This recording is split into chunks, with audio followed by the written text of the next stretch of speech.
پیارے آقا صلی اللہ تعالی علیہ وآلہ وسلم کے پیارے دیوانوں، قرآن مقدس ہمارے لیے قانون ہے زندگی گزارنے کا، اور اس کے اندر بہترین ایسے وظائف، ایسی انمول جو تو چیزیں موجود ہیں کہ اگر ہم ان کو تلاشیں تو ہماری زندگی آسان ہو جائے، لیکن ہم ہے کہ ہم غافل پھر رہے ہیں اور ناولز کے اندر، کہانی قصوں کے اندر ہم اپنی زندگی کا سکون تلاش کر رہے ہیں۔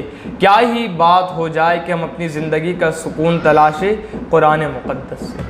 پیارے آقا علیہ الصلوۃ والسلام کے پیارے دیوانوں، سورہ کافرون کے بارے میں آج میں آپ کو بتانے والا ہوں۔ پیارے آقا علیہ الصلوۃ والسلام کے پیارے دیوانوں، سورہ کافرون، قل یا ایھا الکافرون کی جو سورہ ہے، یہ بڑی ہی انمول سورہ ہے۔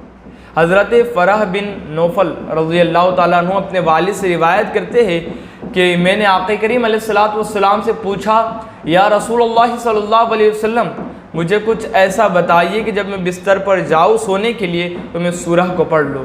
حضور نے فرمایا کہ سورہ کافرون کو پڑھ لیا کرو، اس لیے کہ اس میں کفر سے، شرک سے برات ہے۔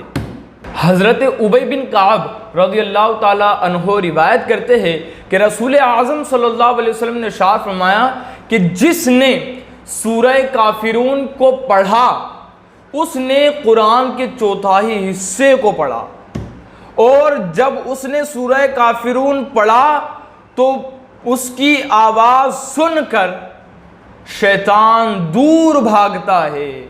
اللہ اکبر۔ اور اللہ رب العزت اس کو اس وقت امن، سکون، چین، قرار عطا فرمائے گا جب لوگ نفسی نفسی کہیں گے، یعنی قیامت کے دن اللہ اس کو امن عطا فرمائے گا اور وہ قیامت کے خوف سے بری رہے گا۔